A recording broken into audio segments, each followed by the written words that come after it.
Sometimes the most dangerous thing someone can say sounds completely normal until it destroys you. If they tell you these 7 things, leave them immediately, not next week, not when you've figured it out. Now, because if you're not careful, their words won't just confuse you, they'll convince you that you're the problem while they walk free of all accountability. Hey folks, imagine this. You're in a house, cozy, familiar. You think it's your safe place, but every time you speak, the walls whisper back, "You're too much." Every time you question something, the floor beneath you creaks. Stop being insecure. And when you finally ask if you even belong there, the ceiling cracks and says, "You should be lucky I let you in." Sounds crazy, right? But that's exactly what happens in some relationships. You're walking through emotional landmines, mistaking explosions for misunderstandings because they say it softly, or worse, with a smile. And my friends, that's the trap. The trap where toxicity hides behind charm, where disrespect dresses itself up as honesty, where manipulation uses your own loyalty as a leash. Let me tell you something real. Not everyone you care about deserves a seat at your table. Some of them are only there to take the food, drain your energy, and tell you you're lucky to even be sitting next to them. You know what the saddest part is?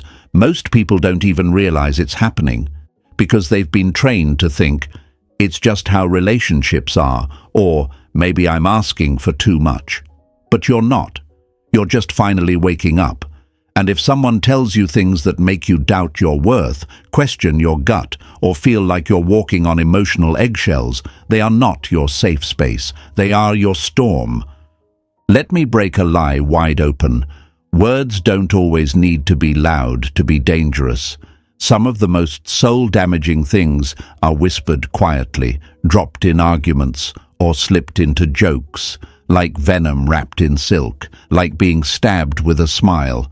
And if you're not tuned in, you'll ignore the red flags because they came attached to pretty eyes, sweet texts, or half-promises. But remember this quote, "The sharpest blade is the one you didn't see coming because it looked like love." The truth is, if someone truly values you, you won't have to constantly explain yourself, defend your feelings, or prove that you deserve respect. You won't have to perform to keep their attention. You won't have to chase peace, they'll bring it. But when they drop certain lines, certain phrases, it's not just a bad moment, it's a glimpse into their mindset, a warning, a flare. And if you keep making excuses for it, you're not just ignoring red flags, you're ignoring your future. So today, we're going to shine a brutal light on the exact words that reveal everything you need to know. No more guessing games, no more sugarcoating, just the truth. It might sting, but it will also set you free. Write this in the comments. I choose peace. Say it, type it, mean it. Because your peace is sacred, your worth is not up for debate, and your future will thank you for walking away from confusion. Smash that like button, hit subscribe, and stay with me. This is just the beginning. Number 1, you're too sensitive. They didn't break you with fists, they broke you with phrases, and called it love. You're too sensitive. 3 words. Sounds harmless. Maybe even reasonable. But folks, when they say this to you, what they're really doing is putting a muzzle on your truth. They're not just brushing off your emotions, they're rewriting the story to make you the villain for feeling anything at all. Imagine this. You walk into a room barefoot. The floor is covered in glass. You wince, you bleed, you speak up. Hey, this hurts. And they look at you and say, "Wow, you're so sensitive. I've walked here for years and never had a problem." What they've just done is denied the entire experience of your pain. And now, not only are you hurting, but you're made to feel guilty for mentioning it. This, my friends, is the twisted magic of emotional manipulation. They flip the script. You become the problem for noticing the problem. You feel disrespected, unheard, maybe even devalued. But the moment you bring it up, the blame boomerangs back to you. And here's where the lie digs in deep. You start questioning yourself. Maybe I am too sensitive. Maybe I'm overthinking. Maybe I should just toughen up. But here's the truth. You're not weak for feeling. You're awake. And that scares people who benefit from your silence. A person who truly values you won't mock your vulnerability. They won't use your emotions against you like weapons. They won't twist your care into a flaw or your honesty into drama. But someone who fears accountability, oh, they'll play this card every time. You're too sensitive becomes their favorite shield, not because they're strong, but because it's easier to dismiss you than it is to self-reflect. Let's not pretend this is easy to hear, especially when it's coming from someone you love, someone you trust, someone you've opened up to, raw and unfiltered. It cuts deeper when the one person who sees your soul chooses to slap a label on it instead of holding space for it. And yes, it's confusing, because part of you still hopes it was just a bad moment, a slip-up. But if it keeps happening, that's not a slip, it's a strategy. Let me drop something heavy. If they shame your softness, they'll never honor your strength. Think about that. If someone cannot respect the parts of you that feel, empathize, reflect, they will never be able to stand beside the parts of you that lead, build, or protect. They'll always find a way to make your emotional awareness a problem, and eventually you'll either start suppressing it or believing it's wrong. And that's the danger. When you start muting your truth just to keep someone around, you don't just lose the argument, you lose yourself. You start shrinking, editing your reactions, swallowing your voice. You become a ghost of your former self, all to avoid being labeled as too much. But let me tell you something, you're not too much. They're too unwilling to hold what's real. So why is this hard to walk away from? Because you're wired to connect. Because your heart believes that if you just explain better, love harder, or stay patient long enough, they'll finally see you. But that's the trap. You keep bringing your full self to a person who only wants a filtered version of you, and that's not connection, that's performance. And still, even now, some of you are thinking, but what if I really am too sensitive? What if I'm taking things too personally? That's the wound talking. That's not truth. That's trauma echoing. The truth is, it's not too sensitive to want respect. It's not too emotional to crave understanding. And it's not too much to expect the people in your life to meet you with maturity, not mockery. It takes courage to feel. It takes backbone to speak, and it takes real strength to say, "This hurts," without apology. So if someone calls you too sensitive every time you bring up a boundary, ask a question, or express discomfort, they are not safe. They are not emotionally equipped to handle the depth you carry. And you don't stay in places where your softness is punished like a flaw. You walk, not out of anger, but out of honor. Out of deep, unapologetic respect for yourself. Because if you don't defend your heart, no one else will. If you don't set the tone for how your emotions should be handled, they'll keep being handed over to people who treat them like inconvenience instead of insight. So here's what I want you to write in the comments. My feelings are valid. Say it out loud. Let your soul hear it. Let your past self hear it. Let every person who tried to shame you for simply feeling know that their tricks don't work anymore. You are not here to tiptoe around fragile egos. You are not here to prove that your emotions are real. You are here to feel, to grow, to lead, and to protect your peace like your life depends on it. Because it does. Write it now. My feelings are valid. Show them. Show yourself. Show the world that emotional awareness is not a weakness, it's a weapon of clarity. And when used with discipline, it becomes your greatest form of power. Stay with me, because the next thing they say might just be worse than this.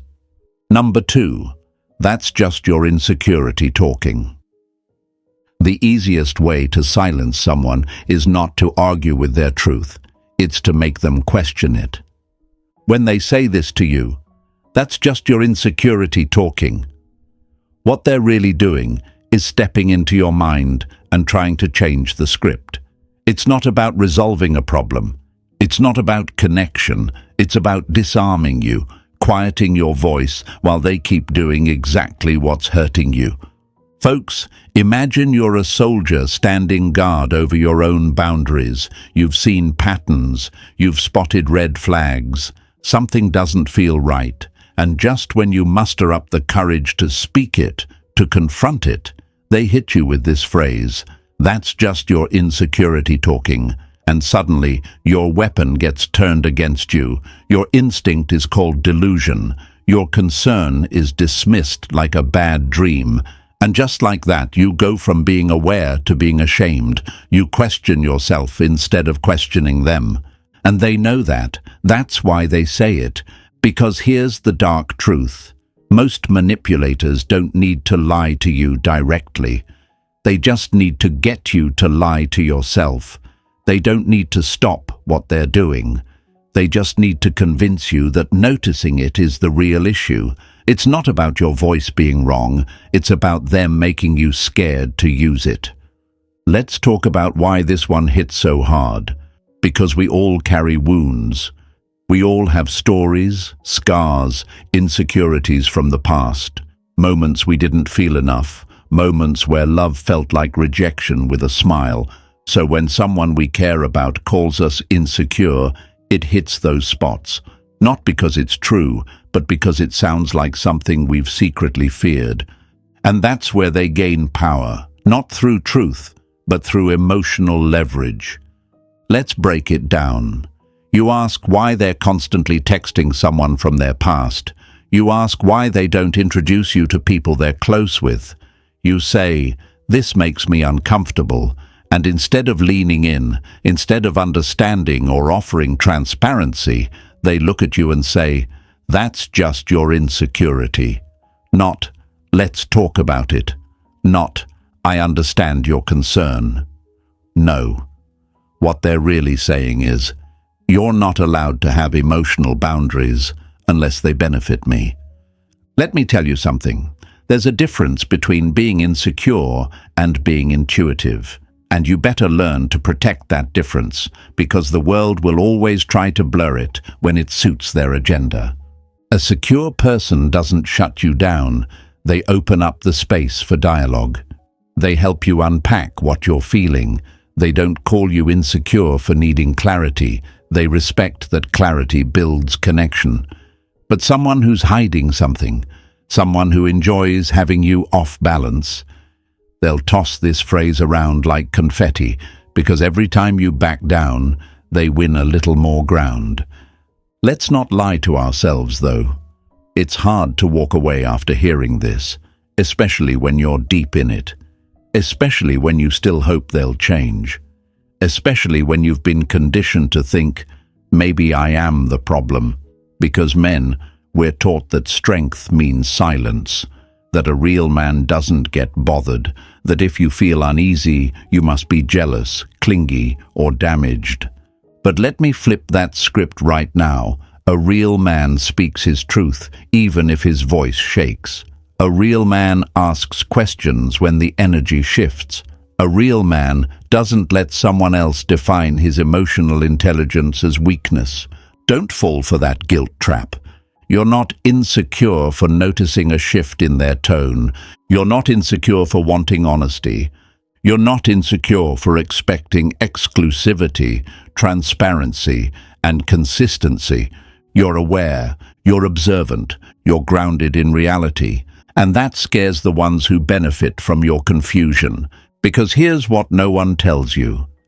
Awareness is dangerous to the people who live off illusion. When you see too clearly, when you speak too directly, when you ask too consistently, you threaten their game.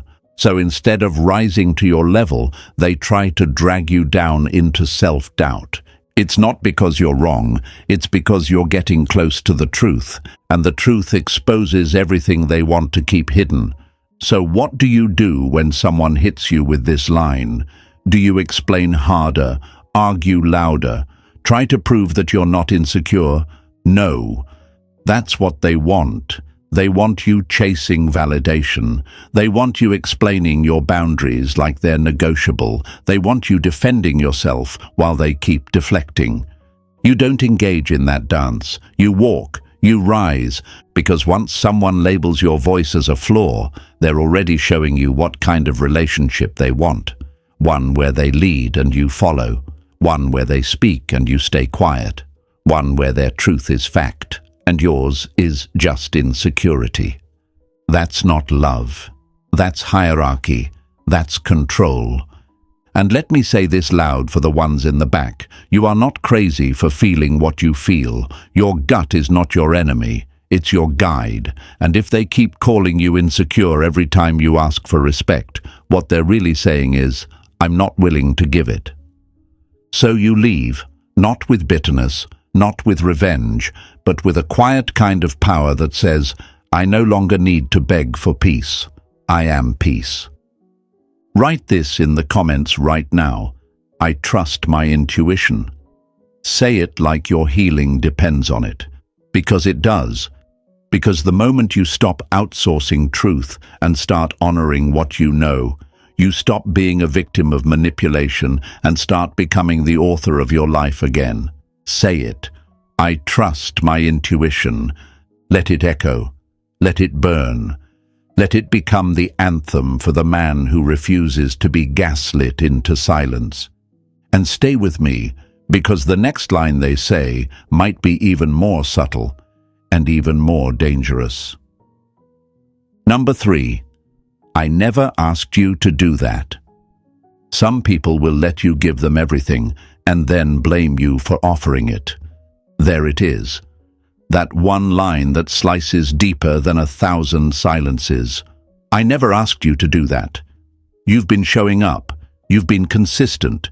You've poured your time, energy, attention, and effort into someone who made you believe it mattered. And just when you finally bring up the imbalance, just when you dare to say, I feel unappreciated, they look you straight in the eye and say it. I never asked you to.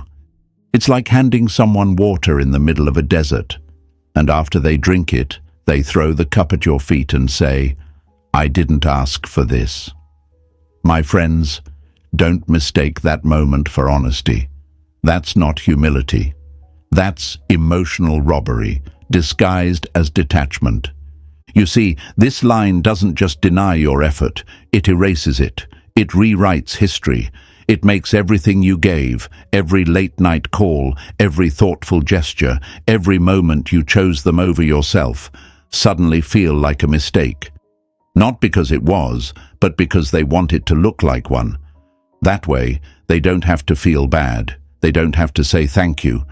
They don't have to take responsibility for the imbalance. Instead, they just wipe their hands clean and walk away, leaving you holding the guilt. And let's be real, if you're the kind of person who gives, it's not because you're desperate. It's because that's your nature. You love fully. You show up deeply. You care hard. But manipulative people, they'll receive your best and act like it was expected, and the moment you ask for something back, some respect, some effort, some clarity, they'll remind you they never asked for any of it. That's not innocence, that's strategy. They enjoyed the benefit. They just don't want the responsibility. Let me break this lie wide open. Love doesn't require invoices, but it does require recognition. You're not keeping score, but you are keeping awareness.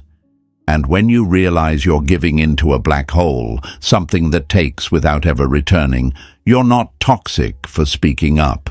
You're awake. But why does this line hit so hard? Because it's designed to. It's designed to make you feel foolish, to embarrass you for caring, to make you think, maybe I went too far, maybe I should have done less.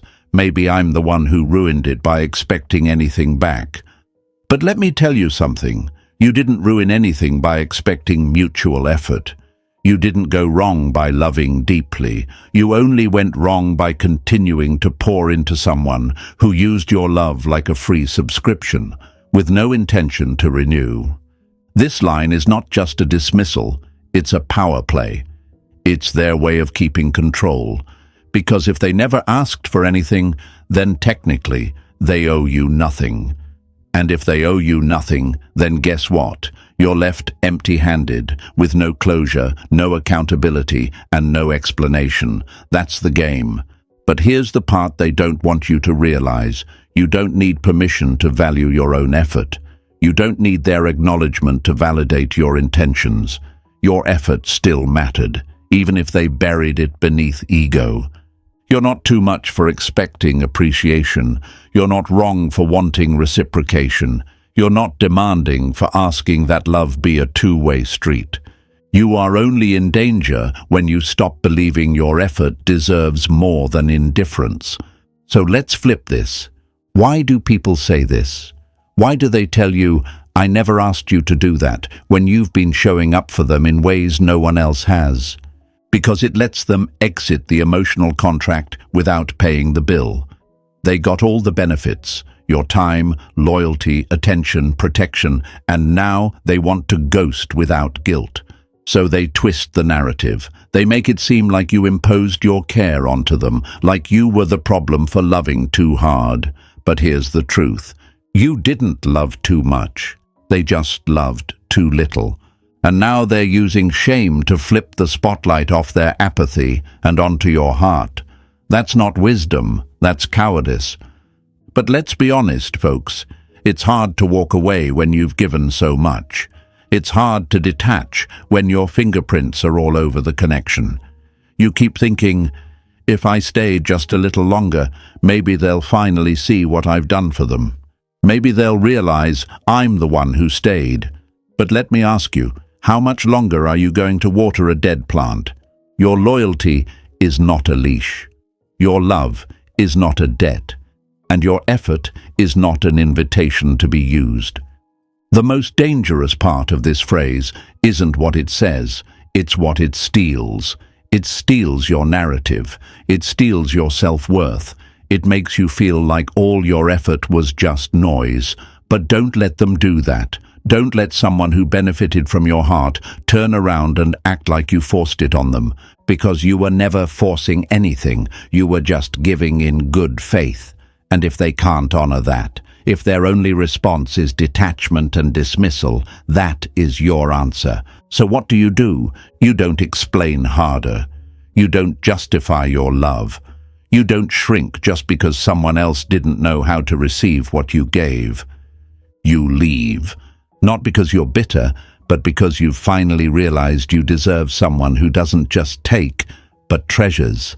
Someone who doesn't say, "I never asked you to do that," because they know exactly what it means to be chosen by someone like you. So write this in the comments. My love is valuable. Let the world see it. Let your past hear it. Let your future build on it. Say it to yourself like a vow. Because when you recognize the value of what you bring, you stop giving it to people who treat it like spare change. Say it again, my love is valuable. And stay with me, because the next line they use will sound sweet on the surface, but it'll poison your spirit if you don't catch it fast. Number 4, you're overreacting. They don't need to hurt you louder, they just need to convince you that your pain is exaggerated. You're overreacting. That's the line, folks. The one that sounds like concern, like perspective, maybe even like truth. But make no mistake, it's not said to calm you, it's said to shut you down, to make your instincts look irrational, to take your emotional compass and crack it in half, so the only direction you're left with is self-doubt. And it works, because it's subtle. It doesn't scream at you, it doesn't curse you out. It just slips in quietly, right after you've pointed out something that made your stomach turn. right after you said, "That didn't feel right," or "I don't like how that played out," and they hit you with it. You're overreacting. Imagine this. You're standing outside and it starts raining, not just a drizzle, full downpour. You say, "Hey, it's raining," and they say, "No, it's not. You're just being dramatic." Now you're soaked, freezing, confused, and on top of that, you're being gaslit into pretending the sky is clear. That's what this line does. It forces you to doubt the storm you know you're standing in. And the worst part, sometimes you believe it. You think, maybe I'm too emotional. Maybe I should just let it go. And you start minimizing your own experiences to match their comfort level. You adjust your reality just to keep the peace. But peace built on denial is just quiet chaos. And my friends, too many of you are living in relationships where you're not allowed to react, not allowed to feel, not allowed to be human unless your humanity is convenient. Let me say this loud and clear. Emotions are not the enemy. Reactions are not flaws. You're not broken because something bothered you. You're aware, you're alive, you're present. And if your reaction is too much for someone who claims to care about you, then maybe they're not built for real connection, just control. You know why this line hurts so much? Because it doesn't just invalidate your feelings, it makes you question your sanity. It turns "I have a boundary" into "I'm being irrational." It turns "this hurt me" into "I must be weak." And before long, you're not even reacting anymore, not because things got better, but because you got numb. And numbness, my friends, is not peace. It's emotional shutdown. It's survival mode. It's what happens when you've been made to feel like your voice is a threat, like your emotions are liabilities instead of signals. But hear me, it's not overreacting to want honesty. It's not overreacting to point out disrespect. It's not overreacting to feel upset when the person you love keeps dismissing your needs. Here's the truth that flips this entire script. If someone can't handle your reaction, they were never prepared for your reality. That's not your fault. That's not your problem. That's their emotional ceiling. So let's break down what this line really means. When someone says you're overreacting, what they're often saying is, "I don't want to take responsibility. I don't want to be held accountable. I don't want to deal with the consequences of how my actions affected you." It's not about helping you find peace. It's about protecting their comfort. And here's what gets dangerous. Once this phrase is said enough times, you stop reacting altogether. You stop expressing. You stop feeling safe. And eventually, you stop recognizing yourself. You become so focused on being level-headed and easygoing that you bury everything just to keep the relationship alive. But a relationship that survives by silencing you isn't alive. It's hostage-taking with a smile. Some of you reading this right now know exactly what that feels like. You've walked on eggshells. You've cried silently at night, wondering if you're the problem. You've replayed your own reactions over and over, looking for cracks. But let me set the record straight. You are not too much for feeling. You are not unstable for reacting. And you are not wrong for having the courage to say, "That hurt me." So why do you stay? Why does this one line keep you trapped? Because we live in a world that shames men for feeling. That tells you, if you react, you're weak. If you get emotional, you're less of a man. If you speak up, you're the problem. And so, to avoid looking too sensitive, or too dramatic, or too controlling, you swallow your truth. But hear this. A man who feels deeply is not fragile, he is dangerous, because he's aware, because he's emotionally intelligent, because he knows what love is supposed to feel like, and he refuses to settle for anything less. So when someone tells you you're overreacting, you don't retreat, you don't fold, you pause, you breathe, and you respond with clarity. You say, "No, I'm reacting exactly the way a person with self-respect should." And if they can't handle that, you walk, not out of rage, but out of truth, because your emotions are not the enemy. Your suppression is. And the more you allow others to write off your reality, the more you disconnect from your own internal compass. Write this in the comments. My emotions matter. Let that be your line in the sand. Let it be your declaration. Because if you don't honor your feelings, you teach others not to. Say it again. My emotions matter. Let the world see it. Let the part of you that's been told to stay quiet for too long finally feel heard. You are not here to tiptoe around fragile egos. You are not here to second-guess your gut just to protect someone else's image. You are here to feel, to express, to hold the mirror up.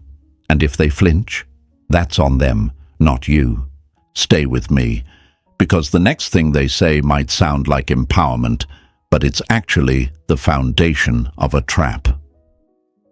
Number 5. You should feel lucky I'm with you. The moment someone makes you feel like a burden for being chosen, you've already been disrespected. You should feel lucky I'm with you. On the surface, it sounds like a compliment, like you've won a prize. But listen deeper, feel the undertone. It's not love, it's leverage. It's not gratitude, it's a threat dressed as praise. And folks, this line isn't designed to connect with you. It's designed to control you. Let's break this wide open. Imagine this. You're building a home with someone. Brick by brick, day by day. You put in the labor, the patience, the forgiveness, the presence. And right when you ask for something simple, like appreciation, like kindness, they turn around and say, "You should feel lucky I'm even here." That moment right there, that's not just ego, that's a warning. A flare in the sky telling you this isn't partnership, it's performance. Because if you're lucky to be with them, what does that make you? Beneath them, below them, grateful just to exist beside them. And that's exactly the game. They set the dynamic where they're the prize. And you? You're the contestant, always proving, always reaching, always trying not to lose something you were never really given with respect in the first place. Let's go deeper. This line comes from people who are terrified of being seen clearly. They don't want mutual ground. They want a pedestal, and as long as you believe that you're lucky to be chosen, they stay in control. Because now your confidence isn't built on self-worth, it's built on their approval. And that, my friends, is emotional blackmail in disguise. You know what this phrase really means? I want you to believe that I'm out of your league, so you'll never ask me to grow. Think about that. Because if you truly believed in your worth, you'd have standards, you'd have boundaries, you'd ask for real effort. But if you feel lucky, you'll tolerate disrespect. You'll accept bare minimum. You'll settle for moments of attention instead of a lifetime of respect. And they know that. That's why they say it. It's a tactic, a way to keep you small, silent, and stuck. Let me drop a truth bomb on you. You were not born to beg for the privilege of being loved. You are not here to perform for validation, and you do not need to shrink so someone else can feel tall beside you. So why does this line hurt so deeply? Because it hits you in your sense of identity. It tells you you're replaceable. It suggests that they could have had anyone, and somehow you just got lucky. They settled for you. That messes with your mind. It makes you question your value. And worse, it makes you feel like you've got to do more just to keep their interest alive. But let's pull the curtain back. People who say this aren't offering love. They're offering control. They want you in debt. They want you to feel like you owe them something, like you need to constantly earn what should be freely given, respect. And let's talk about what you're really doing behind the scenes. Because most of the time when someone says this, you've already been showing up, you've already been loyal, you've already carried their pain, their pressure, their chaos, you've been consistent, you've lowered your voice just to keep peace, you've silenced your needs to meet theirs. And yet, despite all that, they stand there and say, "You should feel lucky I chose you." That's not love. That's psychological warfare. But I get it. You stayed. You tolerated. You made excuses. Because deep down, part of you believed it. You thought, maybe I'm not enough. You remembered past wounds, past failures, past betrayals. And it felt easier to accept crumbs than risk being alone again. But let me remind you of something ancient and unshakable. A man who knows his worth does not need permission to feel chosen. He chooses himself. If someone tries to convince you that their presence is a favor, you don't fight for more attention. You don't prove yourself. You don't compete. You exit. Because real love isn't rooted in pity. It's not a contract. It's not a power imbalance where one person shines and the other just tries to reflect their light. Real love is alignment. It's two whole people who look at each other and say, "I see you, I value you, I choose you," not because I'm better, but because we're equals. So what do you do when someone says, "You should feel lucky I'm with you"?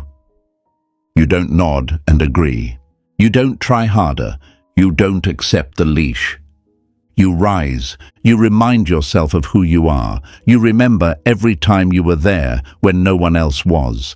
Every time you stayed solid. Every time you showed up, listened, forgave, and gave more than you received. You remember the strength it takes to give your heart when it's easier to close it. And then you say, "I'm not lucky. I'm valuable."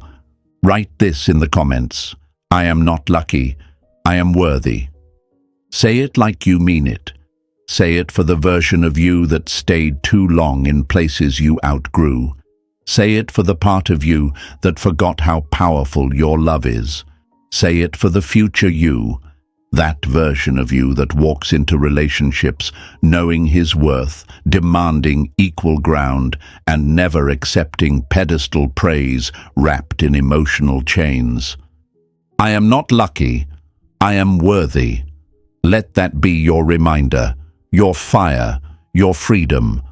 Because the moment you stop feeling like a guest in your own relationship, you start taking ownership of your destiny.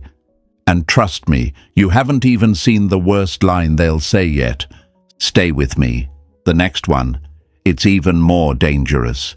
Because it doesn't just manipulate you, it rewrites the entire relationship.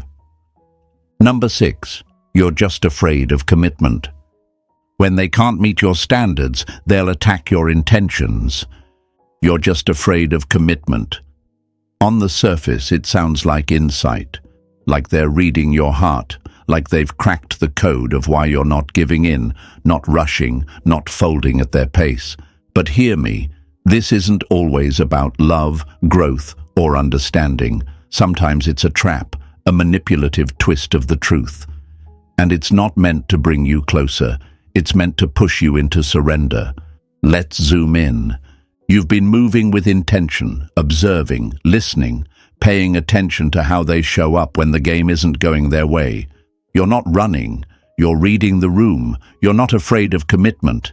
You're afraid of committing to the wrong person. You're not dodging connection. You're dodging chaos. But instead of acknowledging that, they throw this line like a dart. You're just scared. You're emotionally unavailable. You have walls up. No, you have standards.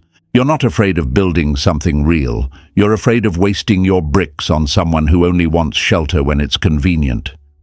Folks, imagine this. You're standing at the edge of a river. You're being asked to jump in. But the other side is foggy. You can't see the bridge. You're not sure what's waiting. And when you hesitate, they scream from across the bank, "You're just afraid of commitment." Not because they care what's on your side, but because they want you to leap blindfolded. That's not love, that's pressure.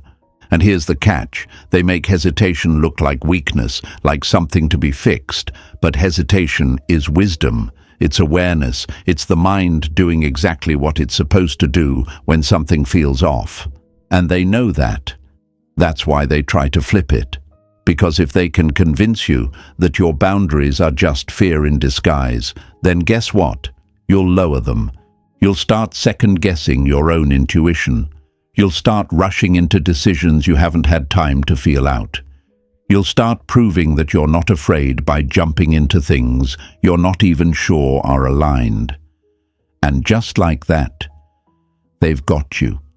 Not through connection, but through guilt. Let's go deeper. This phrase usually shows up right after you set a boundary. When you say, I need some time. When you say, I don't like how fast this is moving.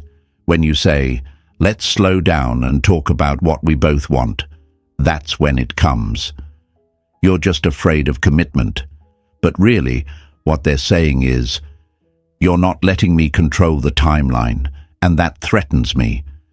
Because people who want something real don't rush it. They don't manipulate you into giving in. They don't mock your caution. They respect it. They know that commitment without clarity is chaos. That love without mutual intention is just performance. But someone who says this phrase recklessly, they're not in it for connection. They're in it for confirmation. They want to be chosen. Now quickly, without question. And if you dare slow down, suddenly you're the problem. Let me drop a truth most won't tell you. You can be ready for love and still refuse to settle. You can be emotionally open and still have non-negotiables. You can want connection and walk away when the energy feels off. That's not fear, that's self-respect. But let's talk about why this hits hard, because some part of you has been wounded. Maybe you've had trust broken before. Maybe you've been made to feel like love was something to fear. And so when they say this, it lands on those old scars. It makes you question, what if I am just scared? What if I'm the one who's sabotaging something good? But hear me clearly, there's a difference between fear and wisdom. Fear says, run from love. Wisdom says, pause and evaluate. And what you're doing, that pause, that consideration, that refusal to leap without looking, that's maturity, that's groundedness. That's exactly what makes you a high-value partner, because you don't give your energy recklessly. So let me flip the script right now. You're not afraid of commitment. You're afraid of repeating patterns, of giving yourself to someone who doesn't value it, of waking up months down the line in a dynamic that's one-sided, manipulative, or draining. And that fear, that's healthy. That's your heart protecting itself. Not because it's closed, but because it finally knows its worth. So what do you do when someone hits you with this line? You don't justify. You don't defend. You don't explain away your boundaries like they're crimes. You stand tall. You say, I'm not afraid of commitment. I'm afraid of wasting time on someone who doesn't understand what real commitment looks like. And if they can't handle that, they're not ready for the version of love you're offering. Because real love doesn't rush. Real love doesn't pressure. Real love doesn't demand you prove you're ready by sacrificing your peace. Real love builds, slowly, intentionally, and it values the journey as much as the destination. Write this in the comments. I move with intention. Say it like a declaration, because your pace is not a problem. It's a protection, and anyone who can't respect that pace doesn't deserve the destination. Say it again. I move with intention. Because the moment you start trusting your own timing, you stop being manipulated by theirs. Stay with me.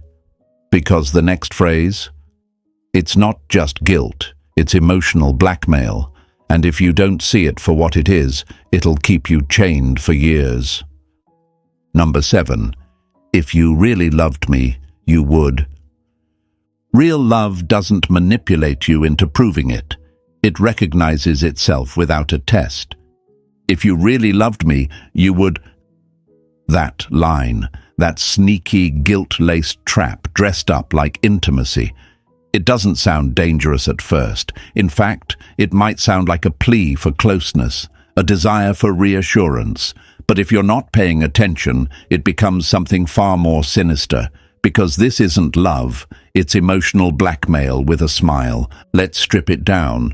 That phrase doesn't ask for understanding. It demands obedience. It doesn't invite connection. It tests your loyalty through sacrifice.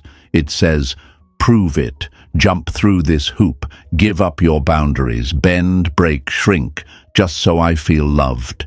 And if you refuse, suddenly you don't love them enough. Folks, that's not love. That's a power move in disguise. Imagine this. You've been showing up, supporting, communicating, holding space. But one day you say no to something that crosses your line. Maybe it's cutting off someone important to you. Maybe it's sacrificing a personal goal. Or maybe it's just taking a moment for yourself. And what do they hit you with? If you really loved me, you would. It stings, right? Because now your integrity is on trial. Now love isn't about what you've given.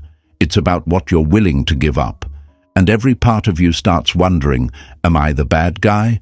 Am I not loving enough? Am I being selfish? But here's the truth they don't want you to realize. Love is not a hostage situation. Love doesn't keep score. Love doesn't manipulate. And real love, mature love, doesn't require you to bleed to prove you're committed. This phrase often shows up when you start reclaiming your boundaries, when you've stopped overextending, when you're no longer tolerating toxic patterns. That's when they try to pull you back in, not with connection, but with guilt, not with compassion, but with emotional extortion. They say, if you really loved me, you'd stay. If you really loved me, you'd change. If you really loved me, you'd forgive this one more time. But what they're really saying is, if you don't let me do what I want, then your love must be fake. And that, my friends, is how control dresses up like affection. Here's the dangerous part. This line doesn't just manipulate you, it rewrites the rules of the entire relationship. Suddenly, your love becomes a currency, something to be spent, negotiated, and bartered. The more you give up, the more love you're supposed to earn in return. But you never do. Because that finish line, it moves. Every time you meet the demand, a new one shows up. Every time you pass the test, the exam gets harder. And before you know it, you're stuck in a performance, trying to prove yourself in a love that keeps shifting the rules. And let's not pretend it's easy to walk away. Because when someone weaponizes love against you, it feels personal. You start thinking, if I was stronger, more patient, more forgiving, maybe they wouldn't need to test me at all. But that's the trap. You keep adjusting, they keep demanding, and you never stop to ask, why does love need a performance review in the first place? Let me say something hard and clear and necessary. If someone constantly makes you prove your love by betraying yourself, they don't love you. They love having power over you. You can love someone and still say no. You can love someone and still choose yourself. You can love someone and walk away, not out of cruelty, but out of self-respect. Because here's the truth you've been waiting to hear. Love that's real doesn't need to be earned through sacrifice. It's felt, it's seen, it's shared, it grows in respect, not obligation. So what do you do when someone says, if you really loved me, you would? You don't justify, you don't panic. You pause, you breathe, and you ask yourself, is what they're asking for love or control? Because when someone truly sees you, they don't put you on trial. They don't hang your heart over a cliff and demand you jump to prove it's real. They meet you with understanding. They grow with you. They listen, they learn, and they never use your love as a weapon. So if they drop this line, if they make your love feel conditional, Transactional, like a favor you constantly owe. That's your cue. That's the line you don't cross. You walk, not in anger, but in clarity. Because you finally see what this is. And when you leave, you don't carry guilt, you carry freedom. Freedom from games, freedom from guilt trips, freedom from the illusion that love requires self-abandonment. Because your love is not a bargaining chip, it's a gift, and it belongs with someone who doesn't make you question your value to protect their ego. So here's what I want you to write in the comments. Your final affirmation. Love isn't proof, it's presence. Let the world see it. Let the version of you who used to shrink finally stand tall. Let the ones watching in silence realize it's okay to say no, even to someone you once loved deeply. Say it again. Love isn't proof, it's presence. And if you've ever had to perform to be seen, just know you were never the problem. You were just in the wrong room. And now it's time to walk out, with your head high, with your heart intact, and with the peace that comes from finally choosing you. If this spoke to your soul, press that like button, hit subscribe so you never miss another wake-up call, and share this with someone who's stuck in emotional chains, waiting for permission to break free. This was the last red flag, but it's also the first step toward your freedom. You're not here to beg for love. You're here to become the kind of person who never has to again.